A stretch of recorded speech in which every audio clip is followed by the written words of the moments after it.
யாராவது உங்ககிட்ட வந்து எனக்கு பசிக்குது, எனது வயிற்றுக்கு உணவு கொடுங்க அப்படின்னு கேட்டால் உங்ககிட்ட இருந்தால் கொடுத்துருங்க.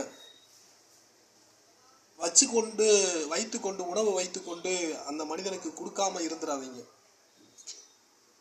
அந்த நிலைமை திரும்ப உங்களுக்கு அதே நிலைமை வந்தாலும் வர வாய்ப்பு இருக்கு அதிகம். பிறருடைய வயிற்றுக்கு உணவளிப்பது அது எந்த அளவுக்கு புண்ணியம் என்றால், இந்த வானத்தையும் இந்த பூமியையும் கொடுத்தாலும் அதுக்கு ஈடுகட்ட முடியாது. அந்த அளவுக்கு இறைவன் நன்மையை கொடுக்கிறான் பிறருடைய வயிற்று பசியை தீர்ப்பது.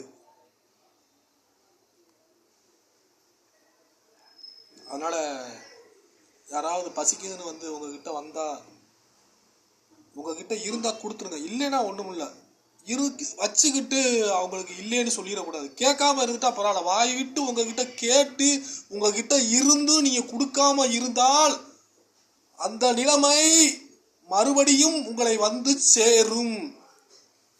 காத்து ஒரே பக்கமாவே அடிக்காதுங்க, 4 பக்கம் இருக்கு.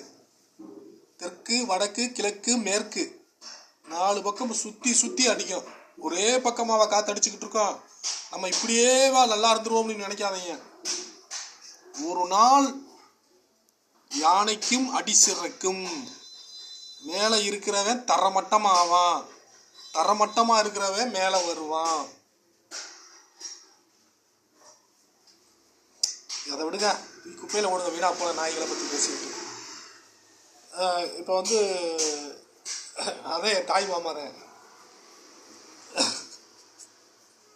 அவன் ஒரு வீணா போனவைய இத்தனைக்கு படிச்சிருக்கான், இத்தனைக்கு பிரின்சிபாலு இத்தனைக்கு காலேஜில் எவ்வளோ வாங்குறாரு முட்டா போய இருக்காருல்ல தாய் மாமா.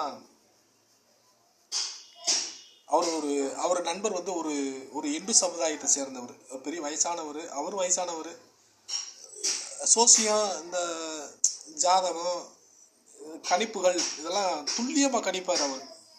அவர் சொன்னால் எல்லாமே சரியாக இருக்கும். ஆனால் சரியாக இருந்திருக்கு. அது எப்படியோ குருட்டு பார்க்கல போயிடுது, அது அவ்வளோதான். அதெல்லாம் பெருசாக எடுத்துக்கிற கூடாது. நான் எப்போ இந்த பக்கம் மேற்கு நோக்கி வந்து தெற்கு நோக்கி வருவேன். இவன் என்ன பண்ணிட்டா அந்த சாமியார் போய எங்கள் மாமாட்ட போய் உன் வீட்டை தாண்டி போகிறான், இவன் நாளைக்கு உன் வீட்டையே விலைக்கு கேட்பான்.